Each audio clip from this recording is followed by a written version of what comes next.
فرمایا وَمَن يَتَّقِ اللَّهَ يَجْعَل لَّهُ مَخْرَجًا وَيَرْزُقْهُ مِنْ حَيْثُ لَا يَحْتَسِبُ، اور اس کو وہاں سے رزق دے گا جہاں سے وہ سوچ بھی نہیں سکتا، اس کو خیال بھی نہیں جائے گا. ایک تو تھا نا ہمارا خیال ہمیں یہاں سے مل سکتا ہے، ہم اس انسان سے فائدہ اٹھا لیں، ہم اس کی خوشامد کر لیں اور اس سے فائدہ اٹھا لیں. ایک یہ ذہنیت ہوتی ہے، ایک یہ مینٹالٹی ہوتی ہے جو انسانوں پہ بھروسہ کرتی ہے، اور ایک یہ ہوتی ہے کہ بندوں سے کمپلیٹ ٹوٹل استغنا، اصل توحید، پورے کا پورا بھروسہ صرف اللہ پہ. وہاں پھر جب وَمَن يَتَوَکَّلْ عَلَى اللَّهِ، جو اس طرح کا توکل کرتا ہے، فَهُوَ حَسْبُهُ، وہ اس کو کافی ہو جاتا ہے. ان اللہ بالغ امرہ، بے شک اللہ اپنے حکم کو، اپنے معاملے کو پہنچ کے رہے گا، اس کو اپنے فیصلے نافذ کرتے کچھ مشکل نہیں. قد جعل اللہ لکل شیء قدرا، اللہ نے ہر چیز کا ایک اندازہ مقرر کر رکھا ہے، ہر چیز کا ایک وقت، اس وقت تک صبر کرنے کی ضرورت ہوتی. ہم کیا چاہتے ہیں؟ ہم نے تقویٰ کر لیا، ہم نے توکل کر لیا، ہم نے کوشش کر لی، اب جلدی سے کام ہو جانا چاہیے. جو ہم سوچ رہے ہیں، انتظار نہیں کرتے، صبر نہیں کرتے. اسی لیے آگے کیا فرمایا؟ وَلَا يُلَقَّاهَا إِلَّا الصَّابِرُونَ، اللہ کے وعدوں پہ یقین کر کے نیک عمل کرتے رہنے والے، اپنی رفتار میں کمی نہ آنے دینے والے، ساری مشکلات اور رکاوٹوں کے باوجود، ایسے لوگ وہی ہو سکتے ہیں جن کے اندر صبر ہو، اور صبر والے ہی پھر کامیاب ہوتے ہیں. اب دیکھیے کہ یہ جو علم ہے، العلم، حقیقت کا علم، یا میں دین کا علم نہیں کہوں گی، کیونکہ جب میں لفظ دین بولتی ہوں نا پھر آپ اپنی نیند میں چلے رہا دین، پتا ہے ہمیں دین، حقیقت کا علم، سچائی کا علم. دین یہی تو ہے ہمارا، سچائی کی بات، اصل حقیقت. حقیقت کا علم کس کو ملتا ہے؟ اصل بات، اصل خزانہ، اصل دریافت، اصل سمجھ وہ کس کے حصے میں آتی ہے؟ من یرد اللہ بہ خیرا یفقہہ فی الدین. اصل سمجھ محض چیزوں کے رٹنے سے نہیں آتی. سمجھ کا جو راز ہے وہ اللہ کا خوف ہے، جو اللہ سے ڈرتا ہے. واتقوا اللہ ویعلمکم اللہ، اللہ اس کو سکھا دیتا ہے، تھوڑے علم میں بھی بہت برکت ڈال دیتا ہے اور انسان کو بہت آگے پہنچا دیتا ہے. پھر تو یہ جو علم حقیقت ہے، یہ دنیا کی سب سے قیمتی چیز ہے کہ کسی شخص کو ریالٹی کا پتہ چل جائے، سچائی کا پتہ چل جائے، اصل حقیقتوں کا پتہ چل جائے. کیونکہ انسان ہر وقت دھوکے میں ہے نا، آپ کسی چیز کو کسی طرح دیکھ رہے ہیں وہ ویسی ہے ہی نہیں، جس چیز پہ آپ بھروسہ کر رہے ہیں وہ تو آپ کو سخت نیچے گرانے والی ہے. دیکھیں جب آپ قدم رکھتے ہیں تو کہاں قدم رکھتے ہیں؟ آپ چل رہے ہیں راستے پر، کہاں قدم رکھتے ہیں؟ زمین پہ آپ کب قدم رکھتے ہیں جما کے؟ جب آپ کو پتا ہو یہ آپ کا بوجھ اٹھائے گی، تبھی آپ اس پہ بھروسہ کر کے قدم رکھتے ہیں نا. اور اگر آپ کو پتا ہو کہ یہ تو مجھے نیچے جا دھنسائے گی تو رکھیں گے وہاں پاؤں؟ کبھی نہیں رکھیں گے. تو یہ ہے ظاہری حقیقتوں کا علم. یعلمون ظاہرا من الحیات الدنیا وہم عن الآخرۃ ہم غافلون. اور کچھ لوگ آخرت کا علم رکھتے ہیں، یعنی چیزوں کو دنیا کے پس منظر میں نہیں دیکھتے، وہ آخرت کے پرسپیکٹو میں دیکھتے ہیں، وہاں اس چیز کا کیا فائدہ یا کیا نقصان ہے. وہ ایک بڑے سے بڑے فائدے کو قربان کر دیتے ہیں. کس لیے؟ یہ میری آخرت کے لیے نقصان دہ ہے، مجھے تو نہیں چاہیے یہ. اب دیکھنے والا کہتا ہے ہائے کتنا بے وقوف، اتنا بڑا فائدہ اس کو نقصان کر دیا. وہ کہتا ہے نہیں میں اس کو نہ لے کے فائدے میں ہوں. تو ایک کے پاس ظاہری علم ہے اور ایک کے پاس حقیقی علم. کس کے پاس ظاہری علم ہے؟ جو صرف ظاہری چکا چوند کو دیکھ کے کہہ رہا ہے یہ فائدہ، چلو بھاگو اس کے پیچھے. اور دوسرا کہتا ہے نہیں یہ حقیر فائدہ، یہ تھوڑا سا فائدہ، یہاں زیادہ بڑی انویسٹمنٹ ہے، یہ بڑا فائدہ ہے. وہ دوسری طرف چل پڑتا ہے اور وہاں کوئی چکا چوند نہیں، کوئی ظاہری رونق نہیں، کوئی ورلڈلی گینز نہیں، کوئی مانیٹری گینز نہیں، کوئی فائدہ نہیں. انسان کہتا ہے یہ کتنا احمق ہے، اس کو کیا حاصل ہو رہا ہے، کیا مل رہا ہے، لیکن اس کی نظر میں اس کو بہت کچھ مل رہا ہوتا ہے. اور خاص طور پر جب دین کے لیے قربانی کرنے کا وقت آتا ہے نا، تو صرف وہی کر سکتے ہیں جن کے پاس حقیقت کا علم ہوتا ہے، کیونکہ ان کو پتا ہوتا ہے ان کے ذرے ذرے کا بھی ریوارڈ کتنا بڑا ہے اللہ کے پاس. اور جو صرف دنیا کے پیسوں میں تولتے ہیں ان چیزوں کو، وہ کبھی بھی اصل فائدہ نہیں اٹھا سکتے. بہرحال اب یہ ہے کہ حقیقت کا علم حاصل کرنے کے لیے ایک کوالٹی بے حد ضروری ہے، اور وہ ہے صبر. صبر اور ان لمیٹڈ صبر. کیونکہ اس کے لیے پھر کیا ہے، آپ کو بہت سے پریشرز لینے پڑیں گے، بہت سے دباؤ، بہت سی مخالفتیں، بہت سی چیزیں آپ کو اٹریکٹ کریں گی. اب مثال کے طور پر یہاں آپ بیٹھے ہیں مسکین بن کے پڑھنے، نہ دنیا کی رونق نہ کچھ، سفید کپڑے پہن کے اور ہر چیز سے منہ موڑ کے یہاں بیٹھے. کس چیز نے بٹھایا ہوا آپ کو؟ کیوں رکے میں یہاں؟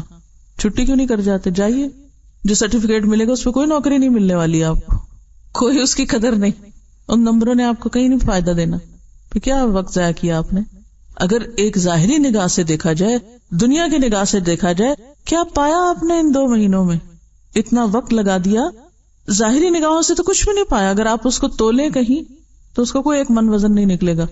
کتنا مال آپ کا لگ گیا، وقت لگ گیا، آپ کی راحت، آرام، سکون، کھانا پینا، گھر بار، رشتہ دار، پتہ نہیں کتنی پریشر آئے آپ پر، کتنی چیزوں نے ہلانا چاہا آپ کو، لیکن آپ اگر جمے رہے تو کس کے ساتھ؟ صبر کے ساتھ. تو یہ صبر ہے جو انسان کو حقیقت کا علم دیتا ہے، اور تب انسان ساری قربانیاں کر کے جمع رہتا ہے اور اس کے پائے استقامت میں لغزش نہیں آتی، کیونکہ اس کو معلوم ہے کہ وہ جو کچھ حاصل کر رہا ہے وہ خیر مما یجمعون، ان سب چیزوں سے اعلیٰ و افضل ہے جو لوگ باہر سمیٹ رہے ہیں اور اکٹھا کر رہے ہیں.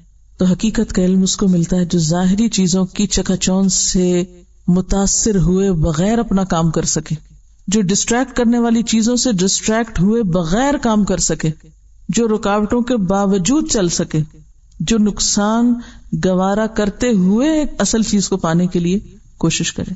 اب دیکھیں جو کان کن ہوتے ہیں نا، آپ کو پتہ ہے کہ بعض اوقات ان کی لائف رسک پہ ہوتی ہے، ڈائیورس سمندر کے اندر جا کے لائف رسک پہ ہوتی ہے، اڑنے والے بہت سے رسک پہ، ماؤنٹینئرس رسک پہ، کیا چیز ان کو خطروں میں ڈالتی ہے؟ وہ بزدل نہیں ہوتے، بزدل لوگ نہ ڈائیور ہو سکتے اور نہ ہی کوئی اور اس طرح کے کام کر سکتے. کیا چیز ان سے یہ سب کچھ کرواتی؟ وہ کہاں سے بہادری، وہ کہاں سے جرأت آتی؟ اس کے پیچھے مقصد ہے نا، اسی کے لیے ڈیووشن ہے اور ڈٹرمینیشن ہے.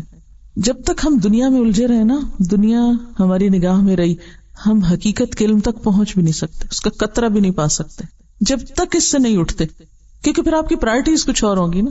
آپ کو کچھ لوگوں کو خوش کرنا ہے، کچھ ان سے مفادات حاصل کرنے ہیں، کچھ ان کی نظروں میں کچھ بننا ہے، تو آپ تو کچھ اور کام کرتے رہیں گے.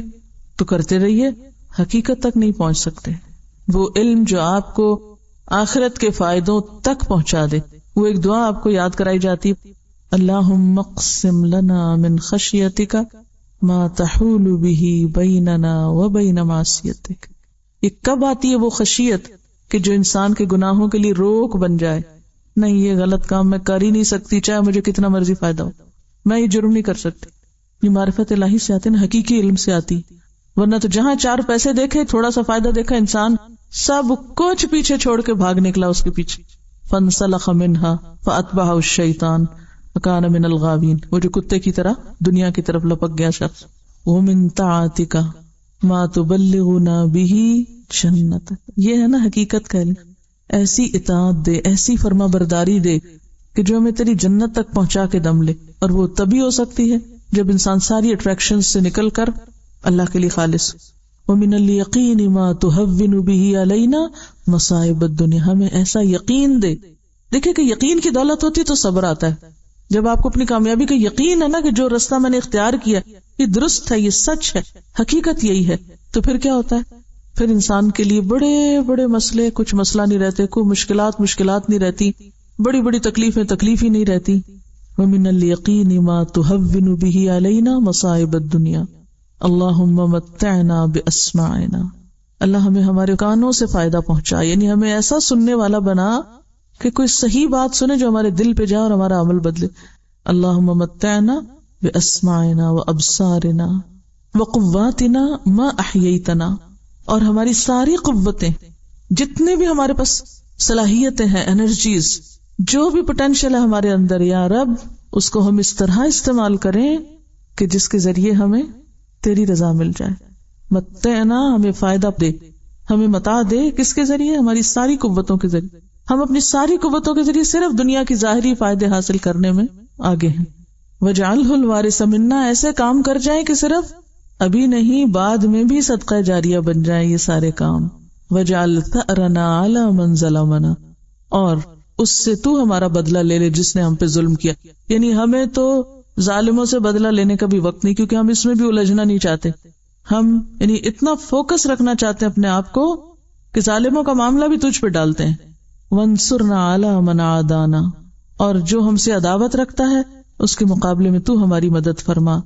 ولا تجعل مصیبتنا فی دیننا، اور ہمارے دین میں مصیبت نہ ڈال. یعنی دین کا رستہ نہ ہم سے چھٹے. ولا تجعل الدنیا اکبر ہمنا، اور دنیا کو ہماری سب سے بڑی فکر کی چیز نہ بنا، کیونکہ یہ سب سے بڑی بلا ہے، مصیبت ہے جو انسان کو آخرت سے غافل کرتی اور کم درجے کے کام کرنے پہ لے آتی ہے.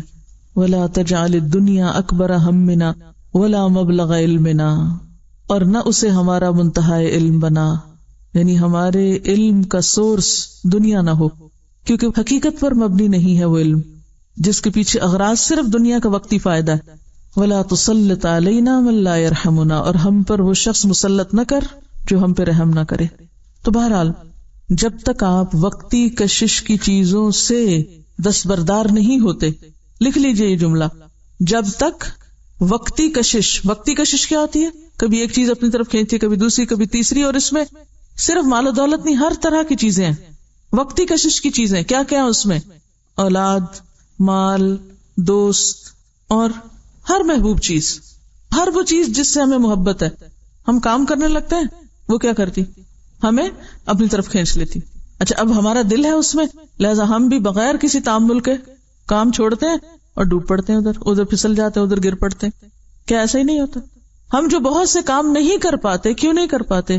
کبھی اس کی محبت پاؤں پکڑے ہوئے، یا کبھی اس کی محبت پاؤں پکڑے ہوئے، کبھی انسانوں کی محبت، کبھی دولت کی، کبھی کسی اور چیز کی. لہٰذا جو ہم زندگی میں منصوبے بناتے ہیں، ارادے کرتے ہیں، ان کو کبھی پورا نہیں کر سکتے، کیونکہ ایسے لوگ کر سکتے ہی نہیں. حقیقت کا علم پانے کے لیے، آخرت کمانے کے لیے، آخرت تک جانے کے لیے جب تک وقتی اور ظاہری کشش کی چیزوں سے اوپر نہیں اٹھیں گے، منزل نہیں پا سکیں گے. کیونکہ چھوٹی چھوٹی چیزیں ہم اپنی طرف ایسے کھینچ لیتی ہیں، ہاں اس میں بڑا فائدہ ہے، چلو یہ کام کر لیتے، اس سے یہ مل جائے گا، چلو ادھر چل پڑتے، اس سے یہ حاصل ہو جائے گا، ادھر چلتے ہیں. یعنی ہر تھوڑی دیر کے بعد اپنے جو موٹیوز ہیں، یا اپنے جو ٹارگٹس ہیں، یا جو اپنے مقاصد ہیں، ان کو بھول جانا، اور کبھی ایک چیز پہ گر پڑنا اور کبھی دوسرے پہ گر پڑنا. دنیا کی رونقوں، دنیا کی مشکلات سے ڈسٹریکٹ ہونا انسان کو منزل سے دور کر دیتا ہے اور حقیقت سے بھی دور کر دیتا ہے.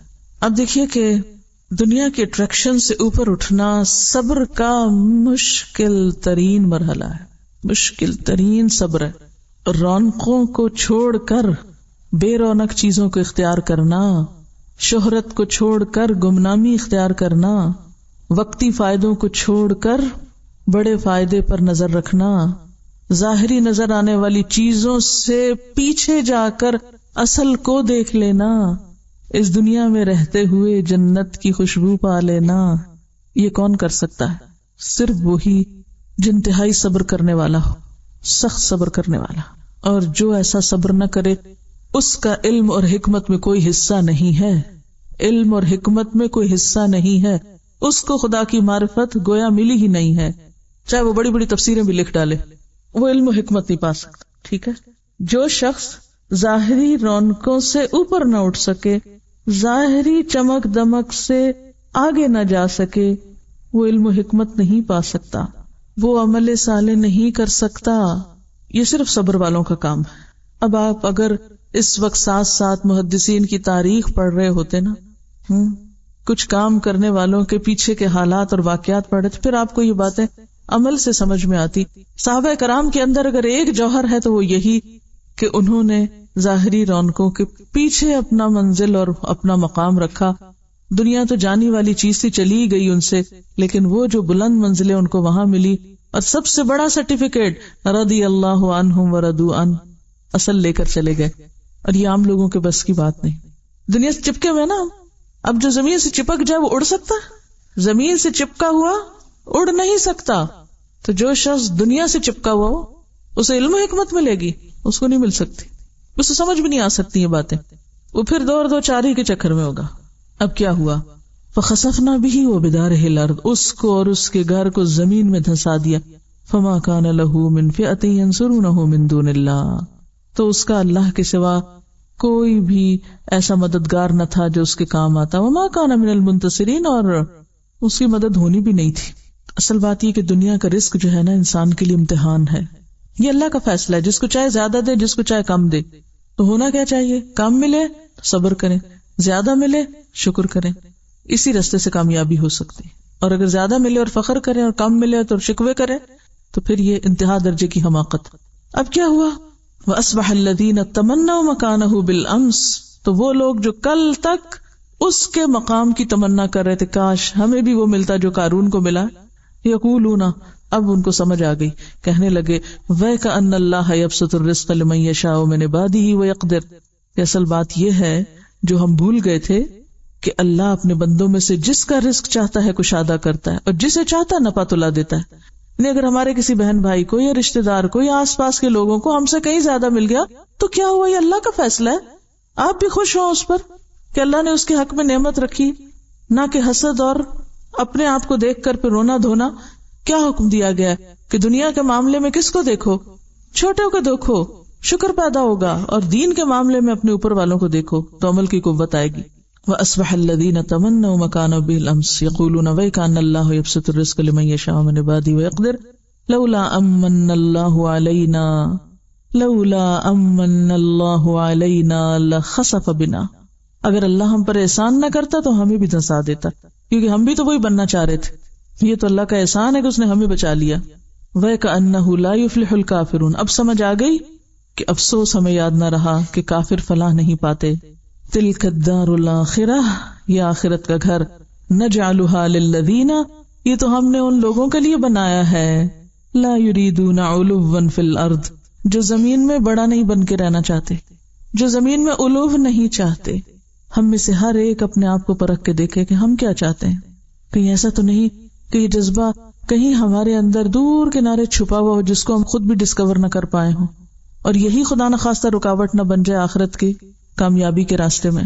تلک الدار الآخرہ، یہ آخرت کا گھر، نجعلها للذین، ہم ان لوگوں کے لیے اس کو بناتے ہیں، لا یریدون علوا فی الارض ولا فسادا، جو دو باتوں سے پرہیز کرتے ہیں، ایک بڑا بننے کی خواہش نہیں ہوتی ان میں، اور دوسرا فساد نہیں کرتے. تو جنت کی آبادی یا جنت میں بسنے والے لوگوں کے اندر دو بنیادی کوالٹیز کا ہونا ضروری ہے، جن کے سینے ذاتی بڑائی کے احساس سے خالی ہوں کہ میں بڑی چیز ہوں. اس چیز کو اندر سے نکالنا پڑے گا، اور یہ صرف اس وقت ہوتی ہے جب ہم لوگوں کی خوبیوں پر نظر رکھیں. عموماً ہم لوگوں کی خامیوں پر نظر رکھتے ہیں اور انہیں حقیر کرتے رہتے، کنڈم کرتے رہتے، یہ بھی زیرو ہے، یہ بھی زیرو، یہ بھی زیرو، اس میں یہ خامی، اس میں یہ، اس میں یہ، اور ان سب کے مقابلے میں ہم میں یہ خوبی، اور اپنے گناہ بھول جاتے ہیں، اپنی غلطیاں فراموش کر دیتے ہیں. تو یہ جو الوف کی اندر چھپی ہوئی ہوس ہے، جب تک یہ نہ نکلے انسان سیدھا نہیں ہو سکتا. اور یہ نکلتی ہے صرف اللہ کی معرفت سے.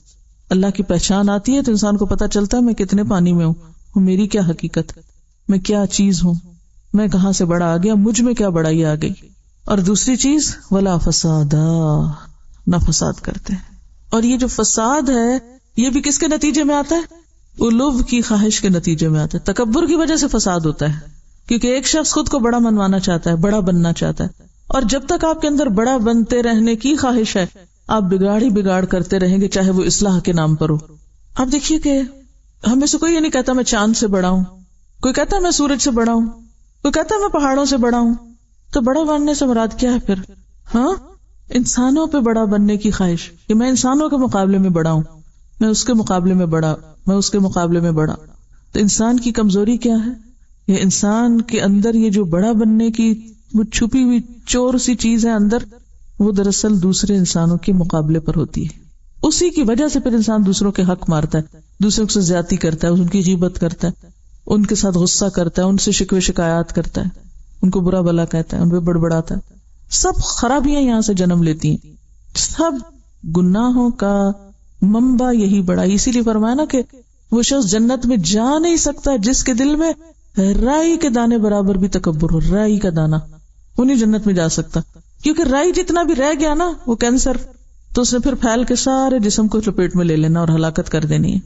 اینڈ ریزلٹ پھر وہی ہوگا، اتنا بھی چھٹ گیا باقی. تو جب تک پوری طرح ایلیمنیٹ نہیں ہوتا یہ جذبہ، اس وقت تک اصلاح نہیں ہو سکتی، نہ اپنی اور نہ دوسروں کی. وہ اصلاح کے نام پر بھی فساد کرتا رہے گا. اچھا، اس کا کیسے پتا چلتا ہے کہ ہمارے اندر بڑا بننے کی خواہش ہے کہ نہیں؟ تھوڑا سا سوچئے، جب کوئی آپ پہ تنقید کرتا ہے آپ کا کیا حال ہوتا ہے؟ اگر کوئی آپ کی بات کاٹ دے تو آپ کا کیا ری ایکشن ہوتا ہے؟ اگر کوئی آپ کو اہمیت نہ دے، بعض اوقات ایسا ہوتا ہے ہم دوسروں کی نگاہ میں اہمیت چاہتے ہیں، ہمیں مانا جائے. کسی نے نہیں مانا آپ کو تو کیا ری ایکشن ہوتا ہے؟ کہاں کھڑے ہوتے ہیں پھر آپ کا اخلاق کہاں ہوتا ہے؟ تو اس جذبے کا پتہ آپ سب کو لگانا یہ آپ کا ہوم ورک ہے. اور ہوم ورک سے مراد آج سے کل کے دن تک نہیں ہے، یہ آئندہ زندگی کا ہوم ورک ہے. یہ آپ کی اسائنمنٹ ہے فار ایور، مرتے دم تک، کہ آپ نے اپنے اندر کے چھپے ہوئے اس چور کا پتہ لگانا کہ یہ کہاں ہے. اور یہ پتہ کہاں چلے گا؟ جب آپ لوگوں کے بیچ میں ہوں گے، معاملہ کر رہے ہوں گے، جب آپ پہ تنقید ہوگی تو آپ کیا کر رہے ہیں، جب آپ کی مخالفت ہوگی تو آپ کیا کر رہے ہیں، جب آپ کو نظر انداز کیا جائے، نظر انداز، تو آپ کیا کریں گے، جب آپ کو پیچھے کر دیا جائے تو آپ کیا کریں گے، جب آپ کو اہمیت نہ دی جائے، جب آپ کو پوچھا نہ جائے تو پھر آپ کیا کریں گے. پھر پتہ چلے گا کہ اندر بڑا بننے کی خواہش ہے یا نہیں. کسی کی زبان یا قلم یا انداز یا رویہ یا روش، کسی بھی چیز سے جب احساس برتری کو ٹھیس پہنچے، تو پھر آپ سمجھ لیجئے کہ یہاں معاملہ کچھ گڑبڑ ہے. دیکھیے، جب تک بندوں سے بے نیاز نہیں ہوتے نا، ان کی محبتوں سے، ان کی نفرتوں سے، ان کی تعریفوں سے، ان کی تنقیدوں سے، ان کے شکریہ سے، ان کی جزا سے، ان کے بدلے سے، ان کی طرف سے ملنے والے فائدوں سے، جب تک بے نیاز نہیں ہوتے اور جب تک ایک اللہ کو نہیں پکڑتے ہر چیز میں، تو آپ اس مشکل سے نہیں نکل سکتے. کوئی کچھ کہہ دے تو انسان کو سوچنا چاہیے کہ پتہ نہیں میں تو اور بھی کتنا خراب ہوں، چلو شکر ہے اس نے اتنی بھی میری طرف توجہ دلائی، فوراً استغفار کرے. اچھا، عام طور پہ ہم کیا کرتے؟ فوراً جواز تلاش کرنے لگتے، فوراً جواب ڈھونڈنے لگتے، فوراً صفائی پیش کرنا شروع کر دیتے. بہت سے لوگوں کی اگر عام گفتگو کا جائزہ لیا جائے تو وہ صرف اپنے اعمال کی صفائی پیش کر رہے ہوتے ہیں، صرف عذر کر رہے ہوتے ہیں، صرف وجوہات بتا رہے ہوتے ہیں، یہ میں نے اس لیے نہیں کیا، یہ میں نے اس لیے نہیں کیا، یہ میرا یہ مقصد نہیں تھا، یہ میرا وہ وجہ نہیں تھی. یہ کیا چیز ہے؟ یہ کس قسم کی گفتگو ہے؟ کچھ اور ہے نا پیچھے جو آپ اپنی صفائی اور اپنی بڑائی بیان کیے چلے جا رہے ہیں. کوئی خاموش ہو جائے. اگر آپ سچے ہیں اللہ آپ کو سچا کر دے گا. آپ کو وہ واقعہ یاد ہوگا کہ غزوہ خیبر کے موقع پر جب آپ صلی اللہ علیہ وسلم نے غنائم تقسیم کیے تو ایک صحابی موجود نہیں تھے. آپ نے ان کا حصہ رکھ دیا. جب وہ آئے تو آپ نے ان کا حصہ ان کو دیا. رو پڑے، کہنے لگے اللہ کے رسول صلی اللہ علیہ وسلم، میں اس لیے تو یہاں نہیں آیا تھا، میں یہ لینے تو نہیں آیا تھا، میں اللہ کی راہ میں جہاد کرنے آیا ہوں، میں اس چیز کے لیے نہیں آیا تھا، میں تو شہادت کے لیے آیا تھا. گلے کی طرف اشارہ کیا، میں شہادت کے لیے آیا تھا. آپ نے فرمایا اگر تم اپنی بات میں سچے ہو تو اللہ تمہاری بات سچی کر دے گا. جو تم چاہتے ہو اللہ وہی تم کو دے گا، کیونکہ اللہ تو بندوں سے نیت کے ساتھ معاملہ کرتا ہے نا. جس نیت کے ساتھ تم آئے ہو وہ تمہاری نیت پوری کر دے گا. اور واقعی ایسا ہوا. اگلے سال وہ غزوے میں شریک ہوا اور اس کے گلے میں تیر لگا. جہاں اشارہ کیا تھا اس نے کہ یا رسول اللہ میں مال کے لیے نہیں آیا تھا، میں تو اپنی جان دینے آیا تھا اللہ کے راستے میں، مجھے تو اپنا رب چاہیے تھا، مجھے یہ چیزیں نہیں چاہیے تھی. تو آپ صلی اللہ علیہ وسلم کو جو خبر ہوئی تو آپ نے فرمایا اللہ نے اس کی بات سچی کر دی کیونکہ وہ سچا تھا. قرآن میں گواہی آتی رجال صدقوا ما عہد اللہ علیہ. اللہ گواہی دیتا ہے ایسے لوگوں کی، رجال صدقوا ما عہد اللہ علیہ. اللہ سے جو وعدے انہوں نے کیے تو سچے کر دکھائے، ان کی نیتیں سچی تھیں. اللہ نے ان کو وہی دیا. جو جس چیز کو چاہتا ہے نا اللہ اس کو وہی دے دیتا ہے. جو بندوں کی توجہ چاہتا ہے، جو بندوں سے تعریف چاہتا ہے، جو بندوں سے صلہ اور بدلہ چاہتا ہے، جو بندوں سے جزا چاہتا ہے، اللہ اس کو اتنی وہی دے دیتا ہے. یہ حقیر چاہیے لے جاؤ اور راضی رہو اسی پر، اور وہ بڑا نہیں ہے تمہارے لیے، اس سے آگے نہیں ہے. تو ہم سب کو سب سے پہلے تو اپنے ساتھ سچا ہونے کی ضرورت ہے، اپنے آپ کو خود دیکھنے کی ضرورت ہے، پھر اللہ کے ساتھ سچا ہونے کی ضرورت ہے.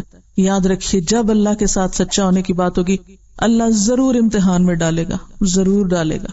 یہ ہو نہیں سکتا کہ کوئی امتحان میں ڈالے بغیر اس کی سچائی باہر آئے، کیونکہ کھرا کھوٹا کیسے پگھلتا ہے، کیسے نکلتا ہے، کھرا کھوٹا کیسے سامنے آتا ہے، کیسے الگ ہوتا ہے. بھٹی پہ تپایا جائے تو پھر پتہ چلتا ہے نا کون کھرا ہے اور کون کھوٹا ہے. آزمائش کے بغیر تو کسی کا بھی درجہ اوپر نہیں ہوتا. تو ایک شخص جو اللہ کی خاطر نکلا ہو، اللہ کے دین سیکھنے کے لیے، اللہ کا دین سکھانے کے لیے، اس سے کوئی فرق نہیں پڑتا کہ کوئی اس کی تعریف کر رہا ہے، کوئی اس پہ تنقید کر رہا ہے، کوئی اسے شکریہ ادا کر رہا ہے یا نہیں، کوئی اس کو عزت دے رہا ہے یا نہیں، اس کو کچھ مل رہا ہے یا نہیں، کوئی فرق نہیں پڑتا. میں اس لیے تو نہیں آیا. جب اس کو کوئی سیٹ بیک ہوتا ہے، کوئی نقصان ہوتا ہے، کوئی اس کی ایکسپیکٹیشن ٹوٹتی ہے تو فوراً کیا کہتا ہے، میں اس لیے تو نہیں آیا تھا، میں اس لیے تو نہیں نکلا، میں اس لیے تو نہیں چلا، میں اس حقیر دنیا کے لیے تو نہیں آیا، مجھے کچھ اور چاہیے. وہ تو پھر دنیا کی طرف سے ملنے والے فائدوں پر بھی آنسو بہاتا ہے کہ یہ کیا ہوا، یا رب اس لیے تھوڑی کیا تھا، مجھے تو چاہیے تھا. اور میں تیرے سے کم کسی چیز پر راضی نہیں ہوں کہ تو مجھے نہ ملے اور یہ دنیا کی ٹھیکریاں مل جائے مجھے، تیرے سوا چھوٹی چیزوں پر میں راضی نہیں ہوں. تو جب تک اس سے اوپر نہیں اٹھیں گے، لا یریدون علوا فی الارض ولا فسادا، اس وقت تک وہ حاصل نہیں ہو سکتی جس کا وعدہ ہے.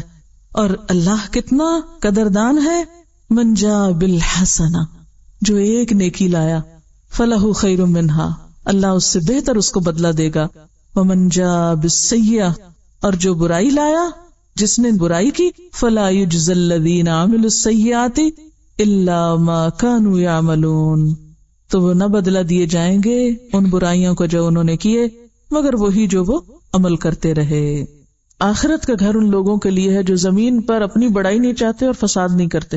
تو اپنی بڑائی کے بارے میں یا تکبر کے بارے میں چند ایک احادیث یاد دہانی کے لیے رسول اللہ صلی اللہ علیہ وسلم نے فرمایا، کیا میں تم کو اہل جنت کے بارے میں بتا دوں کہ جنت والے کون ہیں؟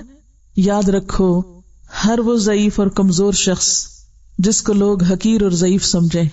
جنت کے بادشاہ کون؟ اہل جنت کون؟ جسے لوگ کمزور اور ضعیف سمجھے، ناکارہ سمجھے. اگر وہ اللہ کی قسم کھا لے، اللہ اس کی قسم کو سچا کر دے، یعنی دنیا میں وہ بہت امپریسو نہیں ہے لیکن اللہ کے بڑے پیارے ہیں. یہاں اسے مراد وہ ضعیف نہیں جو نکمے ہیں، یا وہ لوگ جو بظاہر دنیاوی سٹیٹس نہیں رکھتے مگر ویسے اپنے ایمان تقوی میں آگے ہیں. اور کہا میں تم کو ان لوگوں کے بارے میں بتا دوں جو دوزخ والے ہیں، ہر وہ شخص جو جھوٹی اور لغو بات پر سخت جھگڑا کرے، یعنی بے بنیاد باتوں پر جھگڑا چھیڑے، درست مزاج، مال جمع کرنے والا اور متکبر ہو. رسول اللہ صلی اللہ علیہ وسلم نے فرمایا، جس شخص کے دل میں رائی کے برابر بھی تکبر ہوگا وہ جنت میں نہ جائے گا. ایک شخص نے عرض کیا، ہر کوئی اس بات کو پسند کرتا ہے کہ اس کا لباس اچھا ہو، اس کا جوتا اچھا ہو. آپ نے فرمایا، اللہ تعالیٰ جمیل ہے اور جمال پسند کرتا ہے. تکبر کہتے ہیں بطر الحق و غمط الناس، حق کا انکار اور لوگوں کو حقیر سمجھنا. تو یاد رکھیے، لوگوں میں سارے لوگ آتے ہیں، چاہے مسلم ہو یا نان مسلم ہو یا کوئی بھی. ہمیں اگر اپنے مسلمان ہونے پہ فخر ہے تو دوسروں تک اگر ہم نے پیغام ابھی تک نہیں پہنچایا اور وہ اسلام سے لابلد ہیں تو ان کو حقیر سمجھنے کا آپ کو حق کس نے دیا ہے؟ آپ کو کیا خبر کہ ان کی لا علمی اور ان کے حالات کی وجہ سے اللہ تعالیٰ ان کو تو چھوڑ دے اور پکڑ لے آپ جیسے فخر کرنے والوں کو جو صرف دین کو اپنی ہی جائیداد بنا کے بیٹھ گئے اور اپنا ہی ورثہ سمجھ لیا. حالانکہ یہ دین تو کس کے لیے تھا؟ پوری دنیا کے لیے تھا، سارے انسانوں کے لیے تھا. قصور بھی ہمارا کہ پہنچایا نہیں. پھر جو خود کے پاس ہے اس پہ فخر اور دوسروں کے پاس نہیں تو ان کو حقیر سمجھا جا رہا ہے. کوئی حق نہیں ہمیں کسی کو حقیر سمجھنے کا اور کوئی حق نہیں ہمیں فخر کرنے کا. اللہ ہی بہتر جانتا ہے کہ کون کہاں ہے. حضرت ابو ہریرہ کہتے ہیں کہ رسول اللہ صلی اللہ علیہ وسلم نے فرمایا، 3 شخص ایسے ہیں جن سے اللہ تعالیٰ قیامت کے دن بات بھی نہ کریں گے، نہ ان کو گناہوں سے پاک کریں گے. ایک تو بوڑھا زانی، دوسرے جھوٹا بادشاہ، تیسرے مفلس تکبر کرنے والا، یعنی غریب بھی اور متکبر بھی ہے بھی کچھ نہیں پاس، کوئی دے تو اس پہ اکڑ بھی.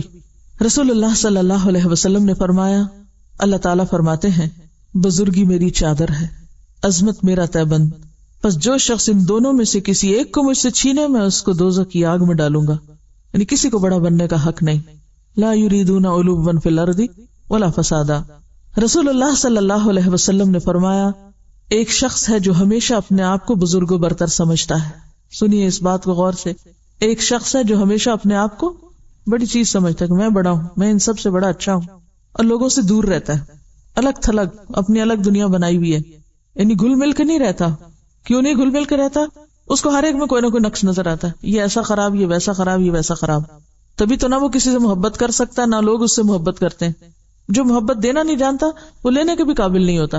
یہاں تک کہ اس کا نام متکبروں اور سرکشوں میں لکھ دیا جاتا ہے. یعنی ایسا شخص اللہ کو پسند نہیں. پھر جو مصیبت دنیا اور آخرت میں سرکشوں پہ پڑتی ہے وہی اس کو پہنچتی ہے، اس کا بھی پر انجام انہی کے ساتھ ہوتا ہے. کبھی اپنے آپ کو دوسروں سے بہتر نہ سمجھے. کہیں کمپیریزن ہونے لگے اندر نفس میں، فوراً سوچے پتہ نہیں اس کے اندر کون سی خوبی ہے جو ظاہر نہیں مجھ پہ، کیونکہ میں تو جاہل ہوں نا. پتہ نہیں اس کے اندر کون سی ایسی بھلائی ہے، پتہ نہیں اس کی نیت کتنی خالص ہوگی، پتہ نہیں اس کے اندر کون سی اچھائی ہوگی. کل قیامت کے دن جن کو آج ہم حقیر سمجھے بیٹھے ہیں وہ اگر وہ اونچے چلے گئے اور ہم نیچے کہیں بیٹھے ہوئے تو کیا ہوگا؟ کیونکہ ساری خرابیاں، جتنی اخلاقی خرابیاں، سب شروع یہیں سے ہوتی ہیں، اپنے آپ کو اچھا سمجھنے سے. سب کی ابتدا یہیں سے ہوتی ہے. تو جہاں سمجھے، جہاں یہ نفس میں یہ فتنہ اٹھنے لگے میں بہتر ہوں، اور جس کے ساتھ خود کو کمپیئر کر رہے ہیں، فوراً سوچیں پتہ نہیں اس کے اندر کیا خوبی اور بھلائی ہوگی جو میرے اندر نہیں. میں اپنی صرف کسی ایک بات کی وجہ سے اپنے آپ کو اچھا سمجھ رہی ہوں، کیا معلوم کسی اور کے اندر کیا کیا اچھائیاں چھپی ہوئی ہیں. کیونکہ اللہ کے بہت سے بندے ایسے ہیں جو اپنی نیکی ظاہر بھی نہیں کرنا چاہتے اور آپ کو پتہ ہی نہیں، اور آپ ان کے بارے میں معلوم نہیں کیا سے کیا گمان کیے بیٹھے. رسول اللہ صلی اللہ علیہ وسلم نے فرمایا بدترین بندہ وہ ہے، بدترین، جس نے اپنے آپ کو دوسروں سے بہتر جانا، جس نے اپنے آپ کو دوسروں سے بہتر جانا اور تکبر کیا اور اللہ بزرگ و برتر کو بھول گیا. بدترین ہے وہ بندہ جس نے لوگوں پہ جبر اور قہر کیا اور خداوند قہار و جبار کو بھول گیا. بدترین ہے وہ بندہ جو دین کے کاموں کو بھول گیا اور دنیا کے کاموں میں محو ہو گیا اور قبروں اور جسم کی بوسیدگی کے خیال کو فراموش کر دیا. مرنے کو بھول گیا، وہ اتنا دنیا میں منغمک ہوا. بدترین ہے وہ بندہ جس نے فساد ڈالا، حد سے تجاوز کر گیا اور اپنی ابتدا اور انتہا کو بھول گیا. ابتدا بھی انسان اگر اپنی یاد رکھے تو کبھی تکبر نہ آئے.